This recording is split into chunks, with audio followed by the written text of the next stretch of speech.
Assalamualaikum warahmatullahi wabarakatuh. Selamat pagi untuk Bapak dan Ibu semua. Makasih sudah hadir ya di agenda kali ini. Hari ini kita membahas strategi pencapaian target program 3 juta rumah, yang mana merupakan salah satu prioritas nasional dalam RPJMN 2024-2029 dan berjalan dengan program 8 Astacita yang dicanangkan oleh Pak Presiden Prabowo. Di sini di agenda ini saya ingin rapat ini berjalan terbuka. Jadi di sini kita diskusi ya, saling sharing dan kasih insight dari masing-masing pihak. Karena saya di sini juga mengundang dari pihak eksternal juga internal juga, dari internal Kementerian PKP dan eksternal, salah satunya dari Danantara dan juga dari kementerian dan lembaga yang terkait. Jadi di sini mari saya mulai aja pembahasannya. Pertama yang saya mulai dari silakan dari Bapenas, bagaimana Pak untuk posisi program 3 juta rumah ini dalam PJMN? Terima kasih Pak Owi. Sebelumnya eh, selamat pagi, siang untuk teman-teman semuanya. Eh, untuk kesempatan yang diberikan, terima kasih. Menurut kami sendiri, program 3 juta rumah memang perlu masuk dalam program prioritas nasional. Targetnya bukan sekedar angka, tapi juga pemerataan dari perkotaan, perdesaan, hingga kawasan pesisir.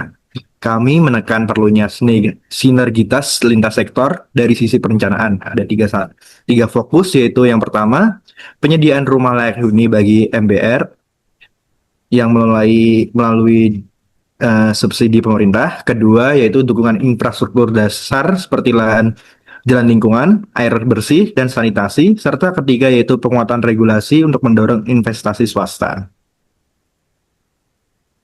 Baik, terima kasih Pak. Dari Bapenas, menurut saya bagus ya masukannya. Jadi di sini sudah jelas sekali ya. Jadi di sini kita bicara bukan sekedar jumlah unit rumahnya, tapi juga pemerataan dan kualitas yang salah satunya sudah disebutkan tadi itu pembangunan jalan ya, pembangunan jalan dan perbaikan kualitas dari sanitasi perumahan itu sendiri. Oke, jadi di sini di Kementerian PKP ini saya dibantu dari tiga dirjen saya, salah satunya itu dari Dirjen Kawasan Pemukiman.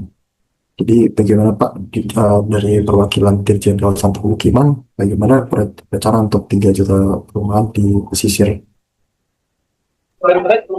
Baik Pak, izin menyampaikan untuk area pesisir itu tantangan pertama kami adalah risiko lingkungan.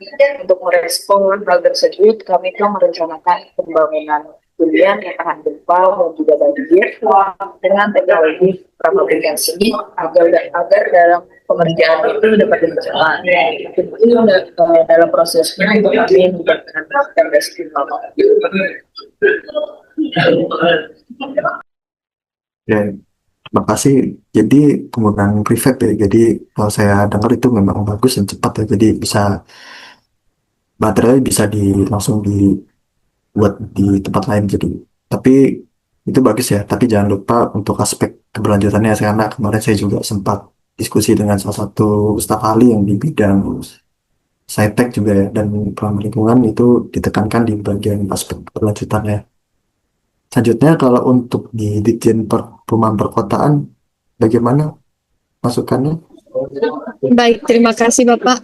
Nah, kalau di perkotaan ini tantangan utamanya ini di keterbatasan lahan. Mungkin solusinya ini nanti meliputi optimalisasi pembangunan rumah susun sederhana sewa atau rusunawa dan revitalisasi kawasan kumuh serta penerapan skema PPP dengan swasta. Nah, dengan langkah ini keterbatasan lahan dapat dimaksimalkan secara efektif untuk memenuhi kebutuhan perumahan Bapak. Terima kasih. Oke, terima kasih. Jadi untuk skema PPP ini saya kira menarik ya. Jadi bisa jadi pintu masuk juga untuk terlibatan swasta jadi lebih besar. Kemudian untuk dari Dijen Perumahan Perdesaan, Pak, kira-kira ada masukan atau ada tentang apa?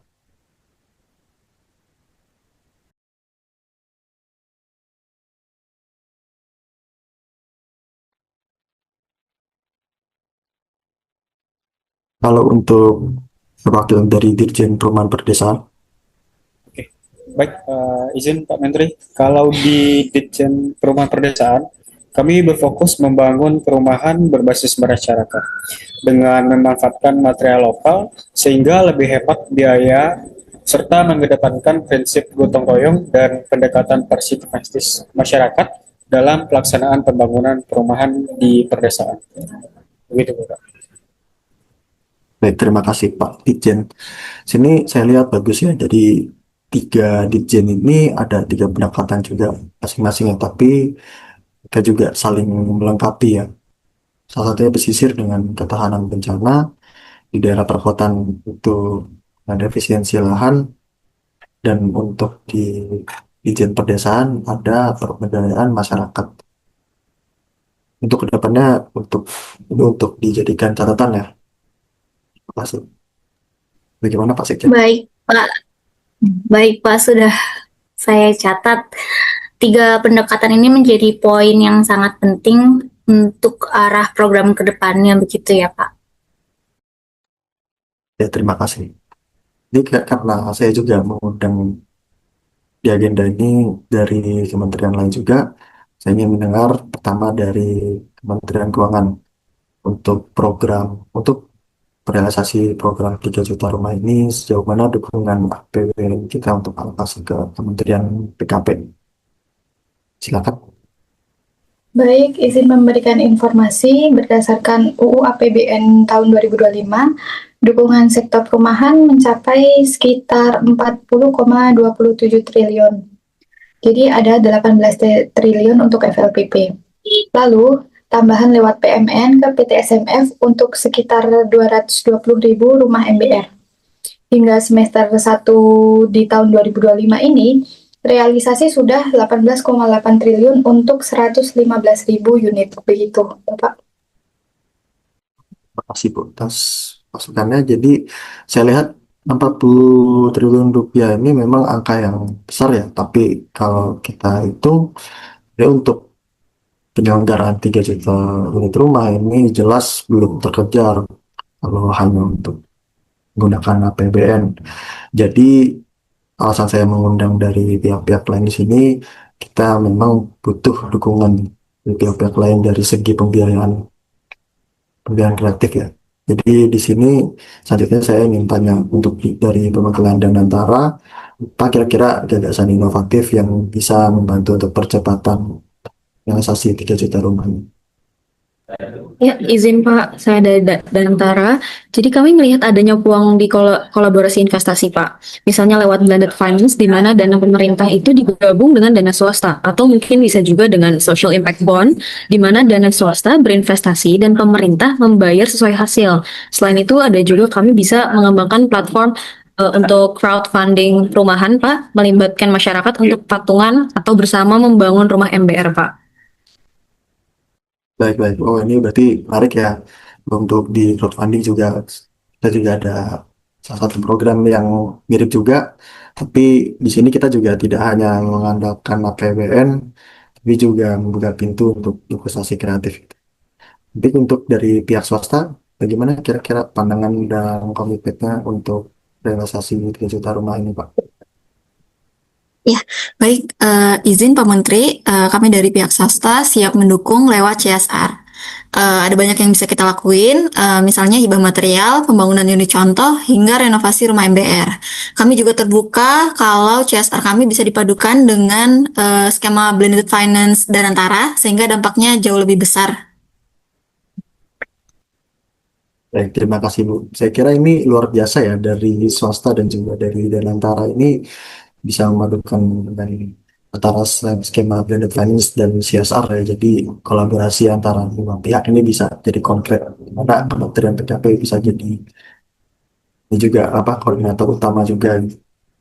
Tapi di sini saya juga perlu ingatkan ini karena kita punya skema-skema dan ide-ide gagasan mengenai pembiayaan kreatif. Semua ini tidak boleh keluar lah dari jalur koridor hukum ya. Jadi di sini saya mengundang dari Ditjen Tata Kelola dan Pengendalian Risiko untuk memberi masukan bagaimana kira-kira dari legal standing.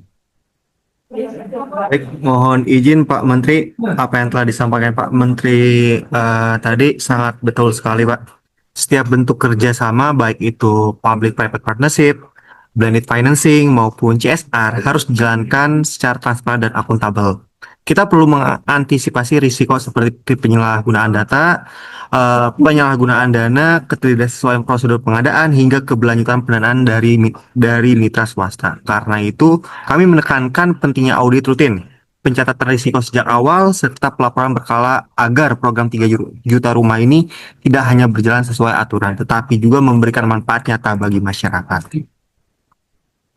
Baik, terima kasih Pak. Di sini saya juga setuju ya, karena kita memang punya program banyak dan juga apa namanya eh, kolaborasi antar pihak juga stakeholder juga banyak di sini. Tapi tanpa tata kelola yang baik, program sebesar ini juga bisa rentan. Gitu. Untuk itu saya juga minta dari Kepala Biro Perencanaan dan Kerjasama bagaimana Pak untuk mekanisme formalisasi dari kolaborasi sekompleks Iya, ini. izin Pak Menteri. Untuk sistematikanya, kami akan segera menyusun MOU-nya terlebih dahulu antara Kementerian PKP dan antara dan juga pihak swasta. Targetnya sih minggu depan sudah ada draft. MOU-nya nanti kurang lebih isinya mengatur target unit, kemudian mekanisme pembiayaan, dan juga sistem monitoring. Bagus-bagus bisa untuk dilaksanakan ya. Jadi saya minta dari Sekjen untuk pastikan monitoring capaian juga jalan terus. Baik, Pak Menteri, nanti kami akan siapkan sebuah dashboard ya yang real time agar semua capaian bisa dipantau termasuk progres tiap wilayah begitu, Pak. Baik, baik, terima kasih. Jadi di sini saya kira sudah jelas ya untuk masukan-masukan dari setiap pihak dan UNUR dan UNKER. Jadi hari ini untuk agenda hari ini kita sepakati untuk pertama untuk disegerakan finalisasi MOU antara kolaborasi pendanaan. Lalu yang kedua, dashboard monitoring juga harus berjalan. Lalu yang ketiga, Kementerian Keuangan untuk mengoptimalkan instrumen FLPP dan SME. Lalu keempat, jadi Dirjen Tata Kelola untuk memimpin audit rutin.